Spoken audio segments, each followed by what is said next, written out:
Hello friends, आपका हमारे channel मेधा academy में हार्दिक स्वागत है। आज हम आपके सामने हिंदी सब्जेक्ट से रिलेटेड 2019 का प्रीवियस ईयर का पेपर सॉल्व कराने जा रहे हैं, जो यूपी डीएलएड के सेकंड सेमेस्टर से रिलेटेड है। इससे प्रीवियस वीडियो में हमने राजन सीरीज को कंप्लीट करा चुके हैं। राजन सीरीज के बहुविकल्पीय, अति लघु और लघु सारे क्वेश्चंस पूरे करा चुके हैं। पवन सीरीज के भी करा चुके हैं और पवन की गाइड के भी पूरी हिंदी कंप्लीट करा चुके हैं। अगर आप उसे देखना चाहते हैं तो प्लेलिस्ट में लिंक से जाकर प्रीवियस वीडियोस को देख सकते हैं। तो आइए स्टार्ट करते हैं। प्रश्न नंबर 1, सबसे पहले इसमें वस्तुनिष्ठ प्रश्न आएंगे। सब पहला प्रश्न है हमारा, कवि शब्द का स्त्रीलिंग है। कवित्री, कवित्री, कवइत्री और कवित्री। तो बहुत से लोग गलत लिख जाते हैं, कविइत्री लिखते हैं, कोई कोई कवित्री लिखता है, लेकिन कवित्री सही कौन सा है? ऑप्शन सा कवइत्री। ये आपका टेट और सुपर टेट में भी बहुत बार रिपीट हुआ है, इसलिए इसे ध्यान से देख लीजिए। ये आपको और एग्जाम में भी आएगा, हो सकता है बीटीसी में भी आए। कवइत्री ऑप्शन सा राइट आंसर है। नेक्स्ट देखते हैं, व्याकरण में वचन का सही अर्थ है। ऑप्शन आ प्रतीक्षा, ऑप्शन व संख्या, ऑप्शन सा बोली, ऑप्शन द भाषा। वचन दो प्रकार के होते हैं, एक वचन और बहुवचन। एक वचन में एक चीज के बारे में जानकारी होती है, बहुवचन में बहुत सारी चीजों के बारे में। तो जो वचन होते हैं वो किसके बारे में हमें बताते हैं? संख्या के बारे में, कि एक चीज है, ये ज्यादा चीज है। तो वचन से हम किसका पता लगाते हैं? संख्या का। ऑप्शन व हमारा राइट आंसर हो जाएगा। नेक्स्ट देखते हैं क्वेश्चन नंबर 3, मरकट का पर्यायवाची शब्द। ऑप्शन आ पानी, ऑप्शन ब पुत्र, ऑप्शन सा मित्र, ऑप्शन द बंदर। तो मरकट का पर्यायवाची होता है बंदर। ऑप्शन द राइट आंसर है। नेक्स्ट देखते हैं क्वेश्चन नंबर 4, निम्नलिखित में से जातिवाचक संज्ञा है। ऑप्शन आ पुस्तक, ऑप्शन ब ममता, ऑप्शन सा अच्छाई, ऑप्शन द रमेश। तो जातिवाचक संख्या कौन सी हो जाएगी? हमारी पुस्तक हो जाएगी। ममता, अच्छाई, ममता किसी का नाम हो गया, रमेश किसी का नाम होगा, अच्छाई भाववाचक है। तो इसमें केवल पुस्तक ही ऐसा है जो जातिवाचक संज्ञा है। नेक्स्ट देखते हैं क्वेश्चन नंबर 5, फा का उच्चारण स्थान है कंठ, ओष्ठ, तालव्य, मूर्धन्य। तो इसका राइट आंसर हो जाएगा फा का उच्चारण ओष्ठ से होता है। नेक्स्ट देखें, अब हमारे अति लघु प्रश्न है। प्रश्न नंबर 6, सम उपसर्ग से बनने वाले दो शब्द लिखिए। जो उपसर्ग होते हैं वो शब्द के प्रारंभ में लगते हैं, मतलब शब्द के आगे लगाते हैं, जैसे सम्मुख, सम्मेलन। तो ये किस उपसर्ग से बने हैं? सम उपसर्ग से बने हैं, सम। और इसमें भी सम उपसर्ग का प्रयोग हुआ है, तो ये क्या बन गया? सम्मुख और सम्मेलन। नेक्स्ट देखते हैं क्वेश्चन नंबर 7, प्रकृति का सुकुमार कवि किसे कहा जाता है? तो प्रकृति का सुकुमार कवि सुमित्रा नंदन पंत को कहा जाता है। नेक्स्ट है प्रश्न नंबर 8, पंच परमेश्वर कहानी के लेखक का नाम लिखिए। पंच परमेश्वर कहानी के लेखक मुंशी प्रेमचंद। अब हमारा अगला प्रश्न है प्रश्न नंबर 9, अंधे की लकड़ी होना मुहावरे का अर्थ स्पष्ट करते हुए हमने वाक्यों में प्रयोग कीजिए। तो मुहावरा है अंधे की लकड़ी, लकड़ी होगा, यहाँ इन्होंने लड़की लिख दिया है। तो अंधे की लकड़ी का अर्थ हो जाएगा एकमात्र सहारा। इसका प्रयोग कैसे करेंगे? श्रवण कुमार अपने माँ बाप के अंधे की लकड़ी थे, यहाँ पे भी इन्होंने लड़की लिख दिया, जबकि लकड़ी आएगा, लड़की नहीं आएगा, गलत है। नेक्स्ट है प्रश्न नंबर 10, प्रसंगोचित शब्द किस समास का उदाहरण है? प्रसंगोचित कर्मधारय समास का उदाहरण है। कौन से समास का उदाहरण है? कर्मधारय। नेक्स्ट देखते हैं प्रश्न नंबर 11, छ संयुक्त वर्ण किन दो शब्दों से मिला है? तो ये क और सा से मिलकर छ बना हुआ है। नेक्स्ट देखते हैं क्वेश्चन नंबर 12, संज्ञा किसे कहते हैं? जिस शब्द से किसी व्यक्ति, वस्तु, स्थान, जाति, भाव के नाम का बोध होता है संज्ञा कहते हैं। किसी व्यक्ति, वस्तु, स्थान, जाति आदि के नाम को हम संज्ञा कहते हैं, जैसे राम, आगरा, कानपुर, इस टाइप से। स्पष्टीकरण, राम शब्द से हमें व्यक्ति का बोध हो रहा है, तो ये हमारी व्यक्तिवाचक संज्ञा हो गई। यमुना, आगरा शब्द से किसी स्थान का बोध हो रहा है। दीपावली, हंसना, रोना, इन तीनों से भाव का बोध हो रहा है, इसलिए ये भाववाचक संज्ञा हो जाएगी। दीपावली, हंसना और रोना, इनसे भाव का बोध हो रहा है, ये हमारी भाववाचक संज्ञा हो जाएगी। नेक्स्ट देखते हैं क्वेश्चन नंबर 13। कहानी शिक्षण की उपयोगिता लिखनी है आपको। सबसे पहली है कहानी का अर्थ बच्चे शीघ्रता से ग्रहण कर लेते हैं। मतलब अगर उन्हें कोई भी टॉपिक नहीं क्लियर हो रहा, अगर कहानी के माध्यम से हम उन्हें समझाते हैं तो वो मुझे बहुत जल्दी और शीघ्रता से जल्दी से समझ लेते हैं। सेकंड है कहानी मनोरंजन का सबसे बड़ा और सरल साधन है।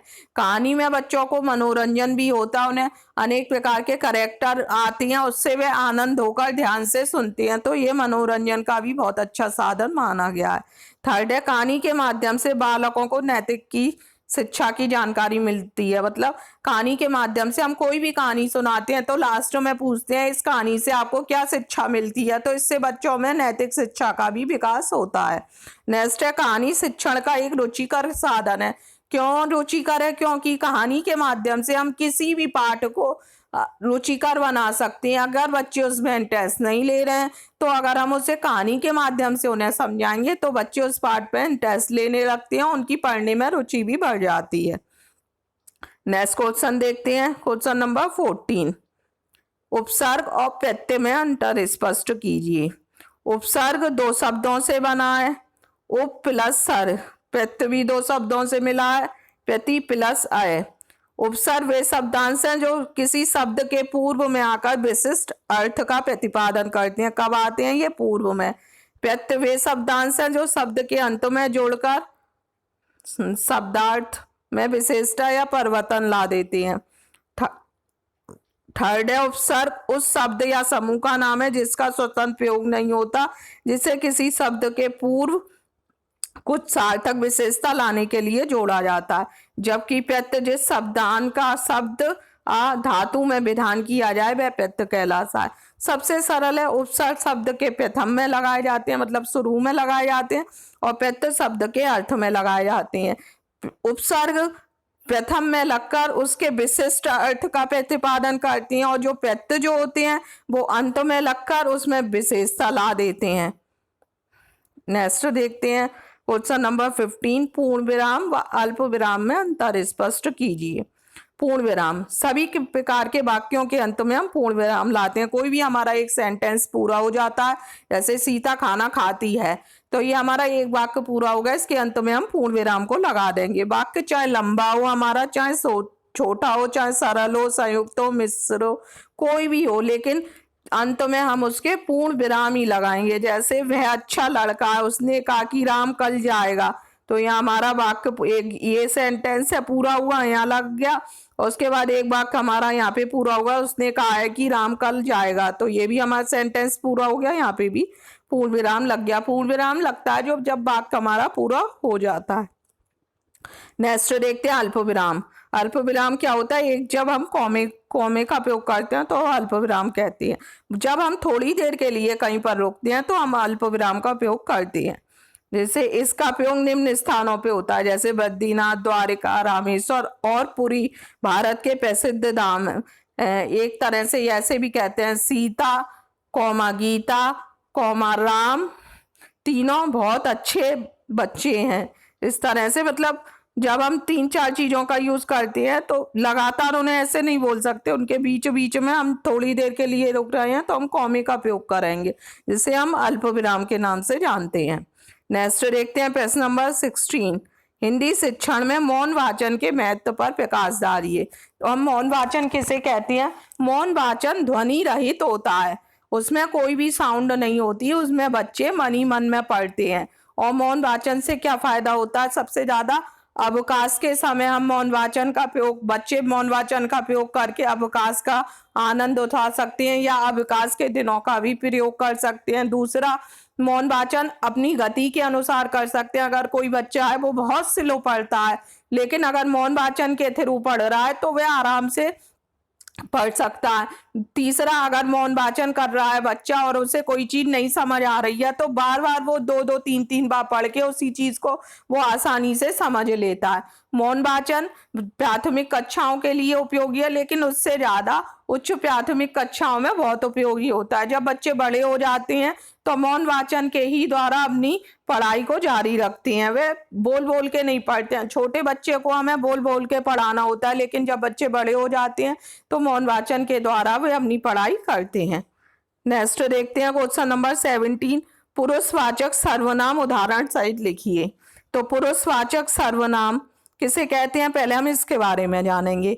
जिस सर्वनाम का उपयोग वक्ता, लेखक स्वयं अपने लिए, श्रोता या पाठक के लिए या किसी अन्य के लिए करता है वह पुरुषवाचक सर्वनाम कहलाता है। मतलब अपने लिए, लेखक के लिए, श्रोता के लिए प्रयोग करता है तो उसे हम पुरुषवाचक सर्वनाम कहते हैं।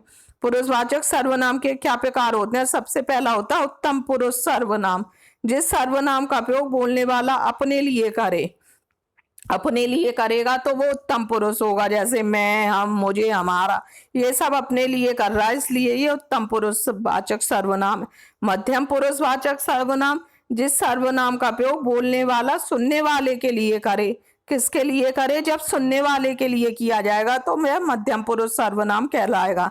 जैसे तू, तुम, तुझे, तुम्हारा, तो ये सब क्या हो रहा है, सुनने वाले के लिए प्रयोग किया जा रहा है, इसलिए ये मध्यम पुरुष वाचक सर्वनाम है। थर्ड होता अन्य पुरुषवाचक सर्वनाम। जिस सर्वनाम का प्रयोग बोलने वाले, सुनने वाले के अतिरिक्त अन्य किसी पुरुष के लिए किया जाता है तो उसे अन्य पुरुषवाचक सर्वनाम कहते हैं। जैसे वह, वे, उसने, यह, ये। नेक्स्ट देखते हैं क्वेश्चन। अब हमारा अगला क्वेश्चन है पेज नंबर 18। किसी एक राष्ट्रीय पर्व पर अपने शब्दों में स्वतंत्र अभिव्यक्ति कीजिए। हमारा राष्ट्रीय पर्व 15 अगस्त, इसमें यहाँ पर इन्होंने 15 अगस्त के बारे में अपनी स्वतंत्र अभिव्यक्ति दी है। तो सबसे पहले हम किसी भी निबंध को लिखते हैं तो प्रारंभ में हम प्रस्तावना लिखते हैं, फिर जो भी टॉपिक होता है उससे रिलेटेड 2-3 पॉइंट डालते हैं। जैसे 15 अगस्त 1947 को स्वतंत्रता की प्राप्ति, उत्सव का कार्यक्रम, और सबसे लास्ट में अब उपसंहार लिखते हैं। तो प्रस्तावना लिखी है इन्होंने, आज हम स्वतंत्र हैं परंतु 15 अगस्त 1947 से पहले हम पराधीन थे। मतलब आज हमें स्वतंत्रता मिली हुई है, लेकिन जब हमारा देश 15 अगस्त 1947 को स्वतंत्र हुआ था उससे पहले हम स्वतंत्र नहीं थे, हम अंग्रेजों की कैद में थे। जो अंग्रेज हमें आदेश देते थे उसी का हमें पालन करना होता था। 15 अगस्त 1947 के बाद हम पूर्ण रूप से स्वतंत्र हो गए। स्वतंत्रता पाने के लिए क्रांति हुई थी 1857 में, उसमें अनेक भारतीय वीरों ने अपने प्राण न्यौछावर किए, बलिदान दिया था। सुभाष चंद्र बोस, महात्मा गांधी, रानी लक्ष्मीबाई, जवाहरलाल नेहरू अनेक के नेतृत्व में स्वतंत्रता की लड़ाई लड़ी गई और अंत में 14 अगस्त 1947 को रात को 12 बजे हमारे देश को स्वतंत्रता प्राप्त हुई। अब स्वतंत्रता की प्राप्ति 15 अगस्त 1947 को प्रातः 8:30 बजे माउंटबेटन को गवर्नर जनरल की शपथ दिलाई गई, 31 तोपों की सलामी दी गई और जवाहरलाल नेहरू को भारत का प्रथम प्रधानमंत्री भी बनाया गया। अब उत्सव का कार्यक्रम 15 अगस्त जो है वो हमारा राष्ट्रीय पर्व है जिसे हम स्वतंत्रता दिवस के रूप में मनाते हैं। इस दिन प्रत्येक वर्ष सरकारी, गैर सरकारी कार्यालयों, स्कूलों, बाजारों आदि जगहों पर तिरंगा फहराया जाता है, सजावट होती है, उत्सव मनाए जाते हैं। दिल्ली के लाल किले पर भारत के प्रधानमंत्री ध्वज फहराते हैं। अक्सर विद्यालयों में राष्ट्रीय गीत भी गाए जाते हैं, अनेक सभाएं होती हैं और जिन्होंने अपने देश के लिए प्राण न्यौछावर किए हैं उनके लिए श्रद्धांजलियां भी दी जाती हैं। अब सबसे लास्ट में आएगा उपसंहार। उपसंहार में स्कूलों में यह उत्सव मनाया जाता है, ध्वज फहराया जाता है और बालकों को फल व मिठाइयाँ बांटी जाती हैं। इस पर्व पर हमें राष्ट्र के लिए सर्वस्व बलिदान करने का व्रत लेना चाहिए और प्रेम पूर्वक मिलजुल के रहने की प्रतिज्ञा करनी चाहिए। अगर आपके में ऐसे लिखने को आता है तो सबसे पहले आपको प्रस्तावना लिखनी होगी ऐसे की, और लास्ट में उपसंहार, और जो भी आपका टॉपिक होगा उससे रिलेटेड आपको 2-3 हेडिंग लिखने होंगे। कोई भी टॉपिक हो, जैसे इसमें 15 अगस्त दे रखा है तो इसमें 15 अगस्त से रिलेटेड है। अगर और कोई टॉपिक आता है तो आप उससे रिलेटेड उसमें 2-3 हेडिंग डाल सकते हैं। शुरुआत आपको प्रस्तावना से करनी होगी और अंत में आपको उपसंहार लिखना होगा। उम्मीद करते हैं आपको प्रीवियस ईयर का 2019 का पेपर अच्छे से क्लियर हुआ होगा।